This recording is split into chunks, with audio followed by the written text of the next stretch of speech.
All right, y'all. I'm here today to talk about the marriage wheel. The marriage wheel. And this is Coach Greg Adams' marriage wheel. And it is completely designed for you to never get married. Right? Right? So I'm going to debunk a few things on it and show you why. Uh, Getting marriage advice from people that are not or haven't ever experienced a successful marriage, that's a little crazy. But shout out to Greg Adams. You know what I mean? He's doing what he think is best. So shout out to him. All right, so let's start here. The connection phase. This is where most of you guys go wrong from the jump. The connection phase. Now he doesn't go into the proper vetting. And this connection phase is the proper vetting. You have to vet properly. Proper vetting will reduce it. I mean, no amount of vetting is going to, uh, if you don't address red flags, no amount of vetting is going to help you. No amount of vetting is going to help you. So you have to address the red flags that you see. And you see certain red flags, you have to either address them or recognize that, hey, this person is not a candidate for a long-term relationship. I can have short-term fun with her, but eventually her issues will become my issues, and if I'm not ready, you're not ready to deal with that, then you're gonna have to address it. So first, here in the connection phase. Now, this is where a lot of you guys make a lot of mistakes. Is here in the connection phase. You don't vet. You don't address red flags. You excuse poor behavior, and you don't confront behavior to see if the person is humble enough to be willing to change it. You don't do any of those things, right? You just press on because you're so physically attracted to the person. You make the mental mistake that most guys make. Maybe when this person mature, they'll stop doing this stuff. And they never mature because they don't have to mature because they got somebody like you running around behind them like Minnie Mouse, sweeping up behind them. Apologizing to the wait staff, apologizing to your family, apologizing to her family, apologizing to your friends, apologizing to your coworkers. You always running around behind her apologizing for her behavior and trying to get other people to accept her disrespect or bad behavior. It's really crazy. But anyway, this connection phase, I'm going to debunk that. The vetting will vetting the people properly, and believe me, if you go to a pre-marriage mentor, I can tell you how to vet people properly. There's a proper way to vet people. Now, Brother Clarence, will vetting people as extensively as you say, will that stop people from doing you wrong in a marriage? I can't say that's going to stop it, but it definitely will reduce the odds. It definitely will reduce the odds probably by 50 or 60% to reduce the odds that even somebody might even be willing to do something. You get involved with somebody that has the mentality that they would even do something like that. This is why character is so important, because certain people, if a person has a certain kind of character, even if they're unhappy, they're not going to just straight out do some things. They're still going to try to resolve the issue in a respectful way. But when you have people with less than stellar character, and even vetting won't let, that is not a surefire. There is no surefire way. Only thing you can do is reduce the odds. Okay, you can just reduce the odds of how they will be able to, of what they will be able to do. All right, so we're at the connection phase. Vetting. You have the honeymoon period. The honeymoon period. What is the honeymoon period? The honeymoon period is a period where you don't address issues, right? You're too busy kikiing and hugging up and having casual sex till you look at these red flags as small issues that will just go away. But red flags never go away. They eventually turn into boulders and avalanches that eventually will knock the relationship over. All right, let's go into the investment phase. And I'm gonna put a PDF together for this to really break this thing down. So look out for that. The investment phase: spending money on family trips, school activities, hospital costs. Yeah, there's nothing wrong with that, right? Children, house, car bills. You have all of that stuff there, right? What else are you supposed to do if you come together as a group and saying we're gonna operate as one entity as far as how we handle legal issues and how we handle these children? Then we are going to.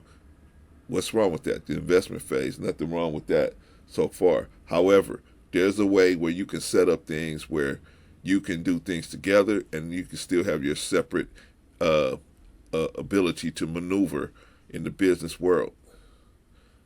But you got to come and talk to somebody who knows how to do that. These guys don't know how to do that. They go in head first. That's why they just say their answer is don't go, right? They don't marry, right? Don't marry, right? So many guys get caught because of the ignorance. They don't know. There's a way you can get married and protect yourself as best as you can, right? I admit, but the best way to protect yourself is to not get married. But if you want heirs to your throne, if you want to pass down generational wealth, you're going to need heirs. The best way to bring up heirs is in a nuclear marriage. Can't get around that.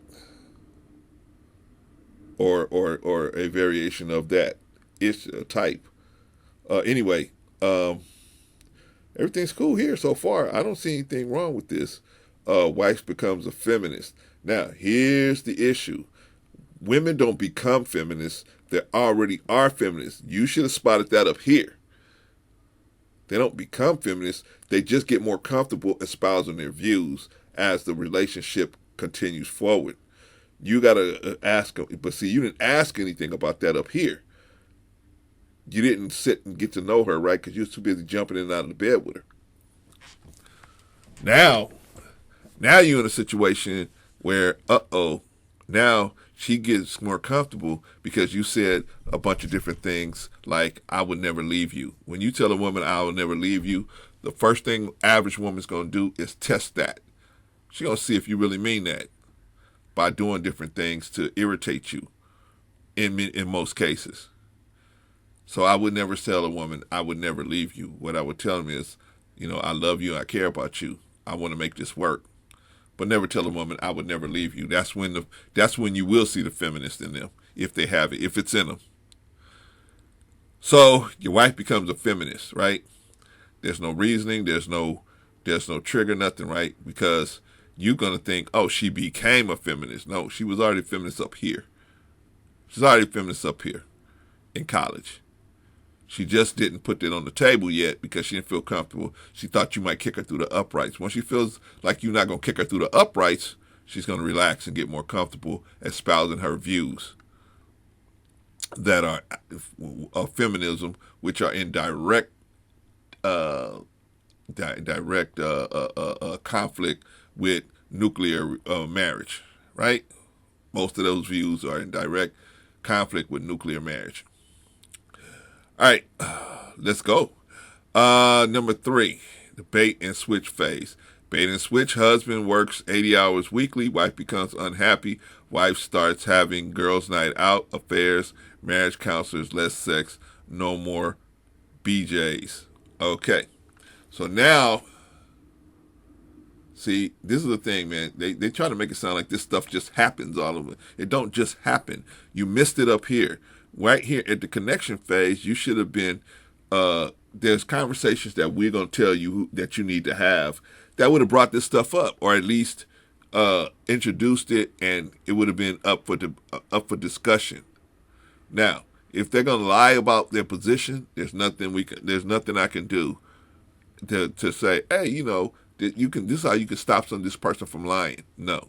There's nothing I can do. If you ask them about being a feminist in the beginning, they say I'm not, and then all of a sudden they say they are. It's not because they don't just become feminists. They already were up here.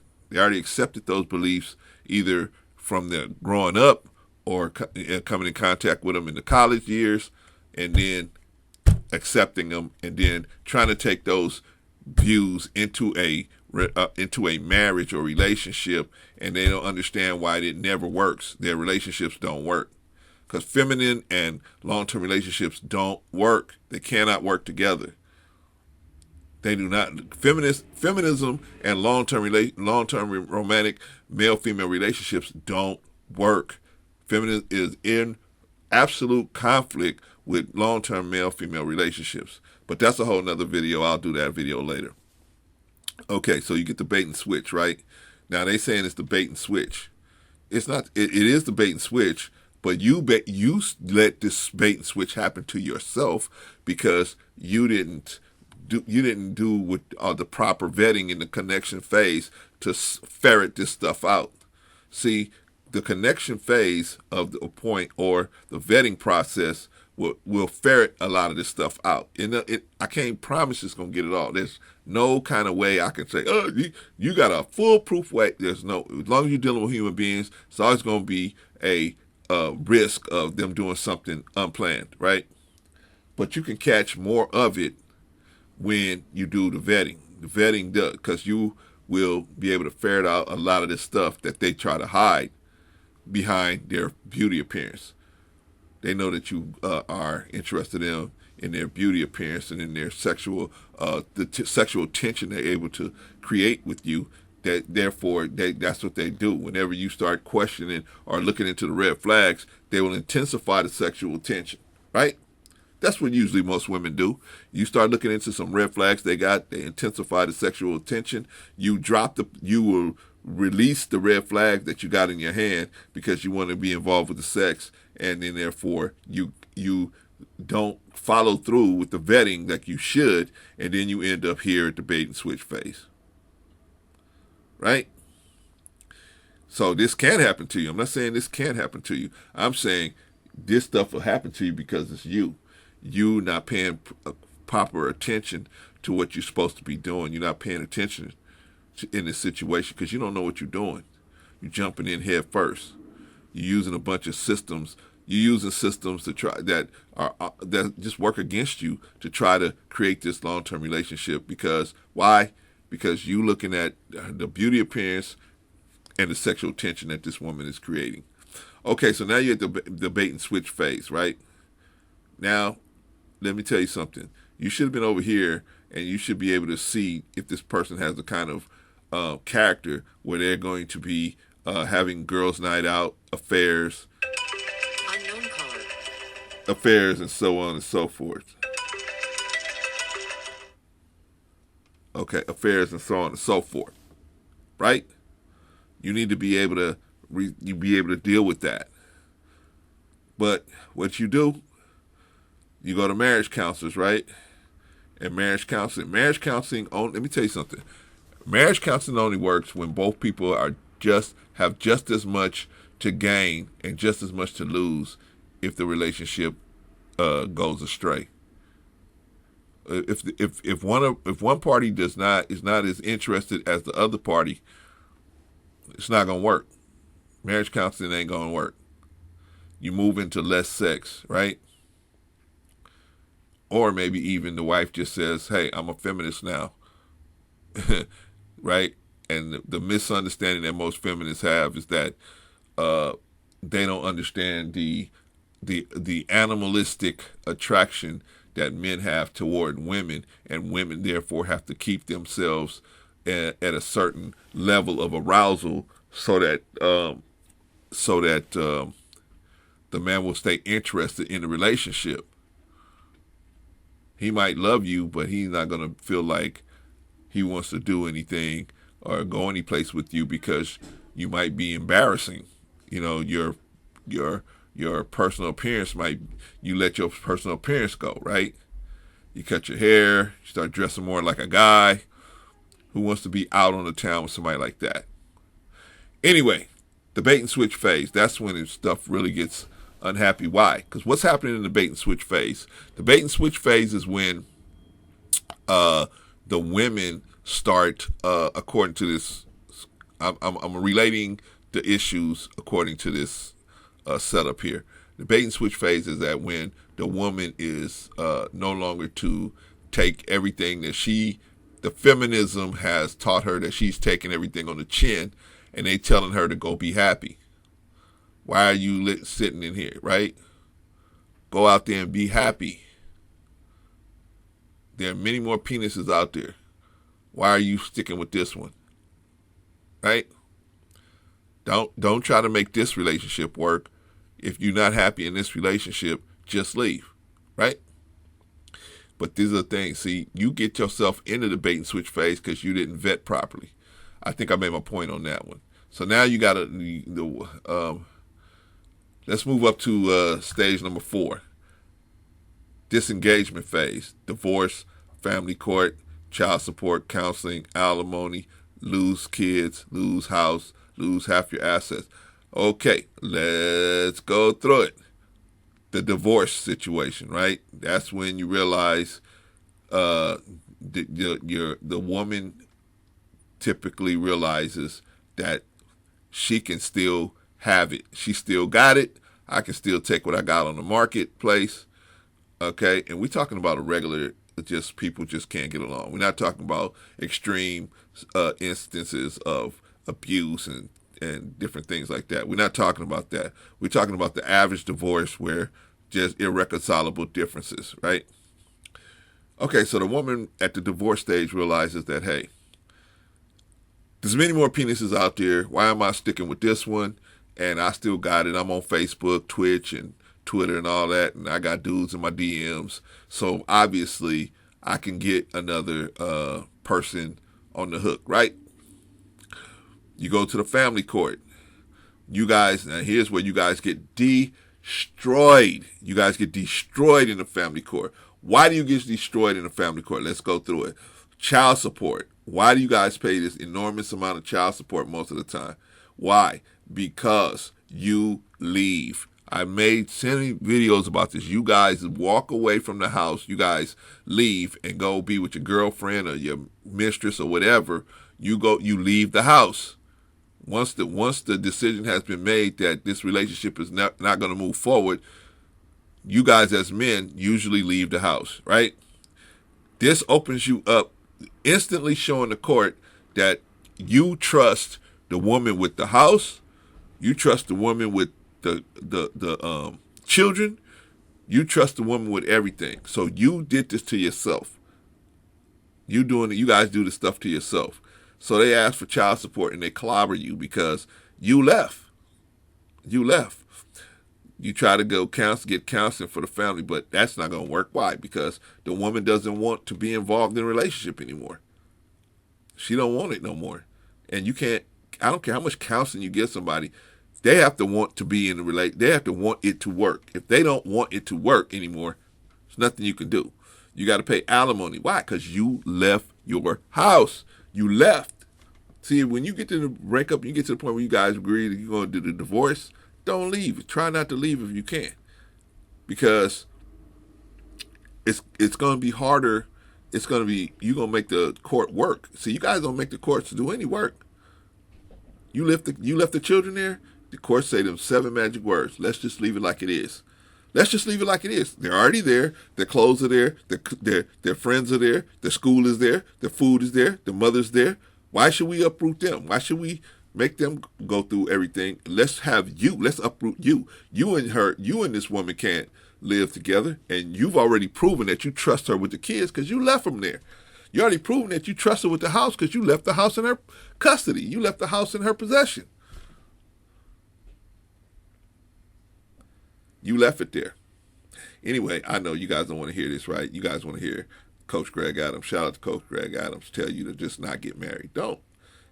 Because if you can't use your brains, you shouldn't get married. You lose your kids. You don't lose them. You walked away from them. See, if you stay there, you make the court have to do more work to see who's the better parent, right? Nobody left. They got to work to see who's the better parent. But if the woman leaves, she's in the same situation. She's going to have to play catch up to try to get the kids back. I don't know what I'm talking about. Yeah, y'all go talk to each other. And why don't the attorneys tell you this? Why aren't these attorneys telling you this? Because guess what? They keep saying, let's go back to court. Let's go back to court. Let's go back to court. I got to make a payment on my Beamer. Let's go back to court. Let's go back to court. They're making money off of you because you keep going back to court and losing or halfway winning. You lose the house, right? You left the house. You left it in her care. Court said, hey, let's just leave it like that. Right? Lose half your assets. Why do you lose half your assets? Because you didn't protect yourself from the beginning. There's a proper way you could have protected yourself before you got married. But so you got to talk to somebody who knows about how to do that, like I do. I know how to do that. Anyway, this is the disengagement phase. Number 5. GY, go your own way, right? Reentry, right? Okay, so going your own way means that you out there, you single, you dating or whatever, right? But why are you dating? If you don't have a goal, why are you dating? I got a goal, Clarence. I'm trying to have casual sex as much as possible. Really? How do you have time to have casual sex when you try to rebuild your life?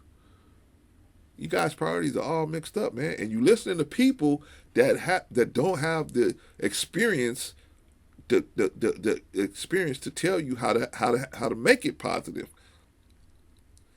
They're just telling you, hey, don't get married, right? They just tell you, that's like, these people are like people that get in a car crash and they say, hey, just don't drive anymore. Don't get in the vehicle. Just Uber everywhere. Don't even get in the vehicle. Matter of fact, don't even Uber. Just get a bike. Why? Because you crashed? You crashed your car every time you got in it. Now you telling me not to drive at all. Yeah, nah, the rules ain't made for you. It's not an issue. The rules ain't the issue. It's you knowing the rules and knowing how it's set up so that you can play the game properly. Marriage is the best place for you to raise your heirs. It's the best place for you to have a person working with you that will promote your agenda to your heirs. Best situation for most people, right? You can take advantage of that. But only if you're in the mindset of knowing how to do this right. You got to set it up right from the beginning. You have to set this stuff up right from the beginning. All right, so we're at stage 5, right? We're at stage 5, the reentry, getting married again, right? So some of you guys don't want to be lonely, right? Was it the main ingredient? I just don't want to be lonely, right? You get divorced again. You get creamed again. Why? Because you do the same thing. You get mad, you leave. So you left the house, you left the property there, you left the children there, and the court says, cool, let's just leave it like that.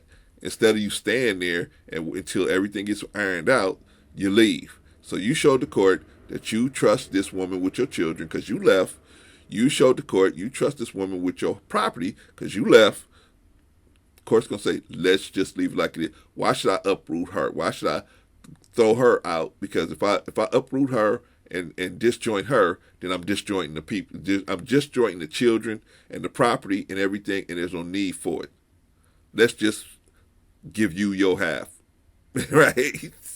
Let's just get you out of it. Double the alimony, double the child support. Yeah, this is a pretty foolish, but this happens to you. Why? Because like you said, he said, you reentry, you do the same thing all over again. You go to the connection phase, you don't vet properly. You say, I'm going to get a better looking person, or I'm going to get a person of another race. This is what black guys do. I'm going to get a person of another race. See, that'll solve the problem. No, it's not going to solve the problem. If you don't vet properly, I don't care what race of a person you get, you're still not solving the problem. But there it is. There it is. The marriage wheel debunked. We can debunk all of these things just by, at the connection phase, saying vet properly. Vet properly, right? And then when you get to engagement and planning and wedding, that's where you got to go see somebody, a marriage mentor like me, who can sit you down and talk to you about the proper way for you as a man to enter into a marriage so that you will not have these crazy things happening to you. You can you can reduce the risk. I can't say I can tell you how to not do it, but we can bring the risk really, really low. We can make the risk of these things happening to you really, really low just by structuring your situation in a way, or suggesting to you how to structure your situation so that when you do get married, everybody's in a good place legally and financially, and you can grow financially without having to be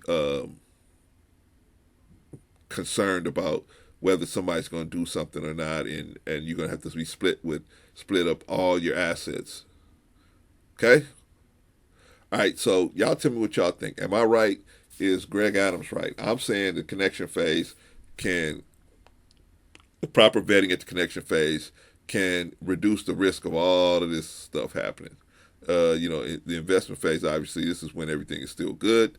But I'm saying after the investment phase, the bait and switch and the disengagement and the going your own way, all that, this all from 3 to 5 can be greatly reduced by the connection phase. Vetting property, looking for character flaws, looking for mental illness, looking for red flags, looking for things that come up. See, there's, like I said, you guys get stuck on the beauty appearance and the sexual tension, right? And so what these women will do is they will, when you start looking into the red flags, the obvious red flags that you see, they will intensify the sexual tension. Most of them, this is what they will do. They will intensify the sexual tension, and make you take your eye off the ball. The ball is what they're doing to cause an issue, or the red flag. That's the ball. The red flag is the ball. You take your eye off the ball because they increase the sexual tension. So now you stuck like Chuck. So when it go bad, then you start screaming saying, hey, here's the bait and switch. Remember, women don't become feminists. They're either feminists or they're not. They're either sympathetic to that vision, that viewpoint, or they're not. Grown women don't become feminists. They're either the seed has already been planted in them. You got to be able to ferret it out, or you got to be able, by asking questions. How do you do stuff? Asking questions. You got to ask the right questions so you can see. Right? You got to ask the right questions, because maybe you have a nice person. She's nice looking. She's good. She's got good sexual tension. She can create good sexual tension. She's arousing, but she's a feminist. That is going to be a problem if you're trying to be in a long-term relationship. Clarence, you can't say that. I just did. Prove me wrong. The only way you're going to be in a long-term relationship with a feminist is if you're not going to be a man the way you want to be. You're not going to be respected the way you want to be. If you're willing to not be respected the way you want to be, then feminism can work in a long-term relationship. But most men want to be respected in the right way, because eventually, if you're not respected in the right way, the possibility of I won't say affairs, but the possibility of getting involved with another person that does show you respect is going to be high. It's going to climb as the years pass with disrespect and being taken for granted because of the feminism forces the woman to look at you as pretty much an equal to her, which is another female. That's how they look at you. So they expect you to operate like a female, think like a female, and so therefore they are not. They'll put you in a position that like a female, and because of the testosterone, you're gonna have a conflict, and therefore somebody's gonna come into your life, into your circle, that may arouse you and treat you like a man, like you want to be treated, and then that's when all hell's gonna break loose. Anyway, that's just me on the marriage wheel. What do you guys think? You guys think that I'm right? Is Greg Adams right? I think, he's got some of it right, but I think absolutely the connection phase, number one, is the most important phase, on this wheel. It can literally wipe away phase 3, 4, and 5. It can put all of that to bed if you do the connection phase right, which is the vetting and dealing with the red flag, looking for and dealing with red flags. All right, you guys. Peace.